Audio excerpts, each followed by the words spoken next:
Pag-agaw ng G-Hip-Hop sa Pilipinas ngayong Agosto 2026, ngunit isang nakakagulat na konsyerto ang kinansela.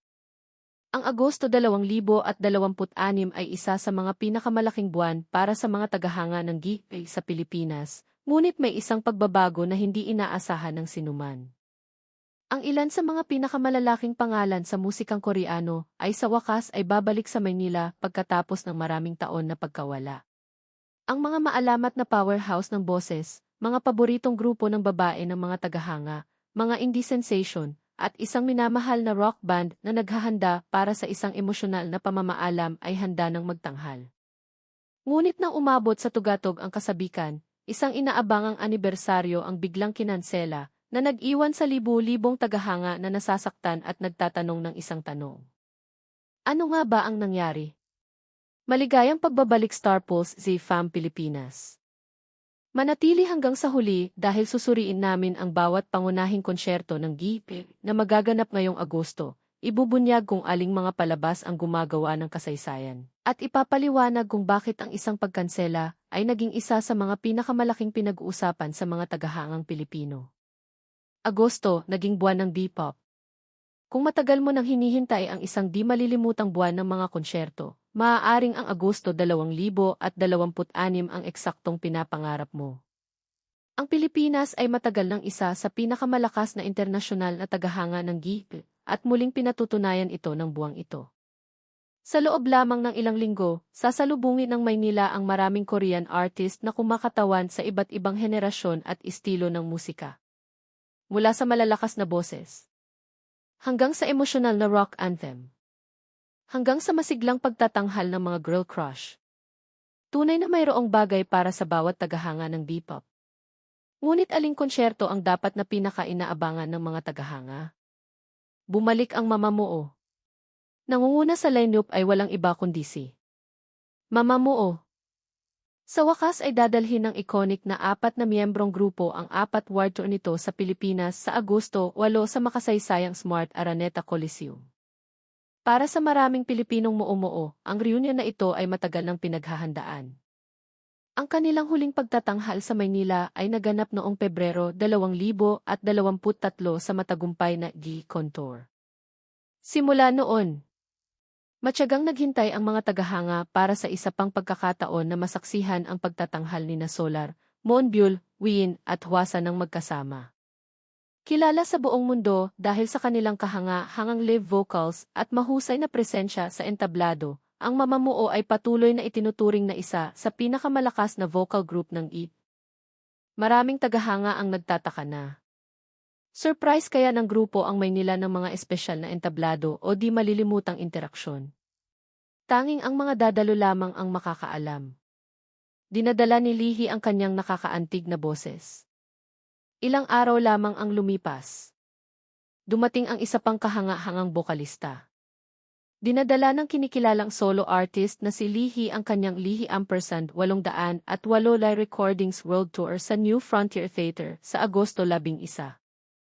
Hindi tulad ng maraming high-energy na G-pop performances, sikat si Lihi sa mga emosyonal na balad, nakakaantig na A&B, at maayos na live vocals. Ang kanyang natatanging boses ay umani ng paghanga, hindi lamang mula sa mga tagahanga, kundi mula sa mga kapwa-artista sa buong industriya ng musika sa Korea. Para sa mga manonood ng konsyerto na naghahanap ng mas intimate na karanasan sa musika, ang palabas na ito ay maaaring maging isa sa mga nakatagong hiyas sa Agosto. Ang madamdaming paalam ng The Rose. Marahil ang isa sa mga pinaka-emosyonal na konsyerto ngayong buwan ay pagmamay-ari ng The Rose. Ang minamahal na Korean pop rock band ay magtatanghal sa Mall of Asia Arena sa Agosto 15 bilang bahagi ng kanilang Rosetopia Tour. Ngunit ang konsyertong ito ay may mas malaking kahulugan. Ito ay inanunsyo bilang huling tour ng grupo bago pumasok sa hiatus.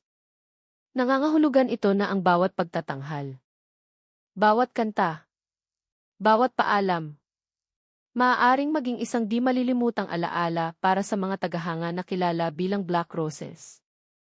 Asahan ang isang emosyonal na kapaligiran na hindi katulad ng ibang konsyerto ngayong buwan. Babalik ang Everglow. Susunod ang isa pang kapana-panabik na pagbabalik. Ang girl group na Everglow ay babalik sa Pilipinas pagkatapos ng halos 4 na taon. Ang grupo ay magtatanghal sa New Frontier Theater sa Agosto 21 bilang bahagi ng Easy Code Tour.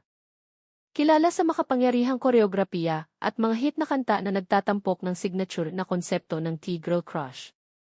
Patuloy na bumubuo ang Everglow ng mga tapat na tagasunod sa buong mundo. Matagal nang hinintay ng mga tagahanga ng Filipino forever ang reunion na ito. At hindi na maaaring mas mataas pa ang inaasahan. Debut ng DAE sa Maynila. Magaganap din sa Agosto 21. Magdedebut ang South Korean indie band na DAE sa Maynila sa panahon ng Lalala Festival sa World Trade Center. Hindi tulad ng mga tradisyonal na konsyerto ng K-pop. Pinagsasama ng festival ang mga lokal at internasyonal na artista mula sa iba't ibang genre. Nagbibigay ito sa mga tagahanga ng pagkakataong tumuklas ng mga bagong musika na higit pa sa mga mainstream idol group. Isa itong senyales na patuloy na lumalawak ang musikang Koreano sa iba't ibang estilo, hindi lamang ang hindi inaasahang pagkansela. Ngunit ngayon, pag-usapan natin ang pinakamalaking sorpresa. Isang kaganapan na inaabangan ng libu-libong tagahanga. Hindi na mangyayari. Opisyal nang nakansela ang 10th anniversary fan concert ng Momoland sa Maynila. Ang kaganapan ay nakatakda sana sa Agosto 8 sa Diet Hall, Ises Convention Center sa Quezon City. Inihayag ng organizer na Three Angles Production na ang pagkansela ay dahil sa mga hindi inaasahang pangyayari na wala sa kanilang kontrol. Bagamat walang karagdagang detalye ang isiniwalat. Agad na ikinadismaya ng balita ang mga Pilipinong Marys na umaasang magkakasamang ipagdiwang ang mahalagang pangyayari ng grupo. Sa opisyal na pahayag nito, taos-pusong humingi ng paumanhin ang organizer sa lahat ng mga nasasabik sa espesyal na kaganapan. Para sa mga may hawak ng tiket, kinumpirma ng organizer na lahat ng binili sa pamamagitan ng Megatix Asia ay ibabalik. Ang mga tagubilin at timeline ng pag-refund ay direktang ipapadala sa pamamagitan ng mga rehistradong email address ng mga mamimili. Nagpasalamat din ang kumpanya sa mga tagahangang Pilipino para sa kanilang pasensya, pag-unawa at patuloy na suporta. Samantala, ibinahagi rin ng mga opisyal na pahina ng social media ng Momoland ang anunsyo. Bakit napakahalaga ng konsyertong ito? Ang pagkansela ay lalong nakakaantig dahil hindi lamang ito basta isang konsyerto. Minarkahan nito ang pagdiriwang ng ika-10 anibersaryo ng grupo. Mas maaga ngayong taon. Tuwang-tuwa ang mga tagahanga nang ianunsyo ng Momoland ang pagbabalik nito pagkatapos ng pagpapatuloy ng mga aktibidad sa ilalim ng isang bagong label. Ang reunion ay sumunod sa paglabas ng kanilang comeback single, Rodeo. Para sa maraming tagahanga, ang kaganapang ito sa Maynila ay magiging perpektong pagkakataon upang ipagdiwang ang pambihirang paglalakbay ng grupo. Mula sa kanilang debut noong 2016 na, hanggang sa pagiging pandaigdigang sensasyon gamit ang A Boom Boom.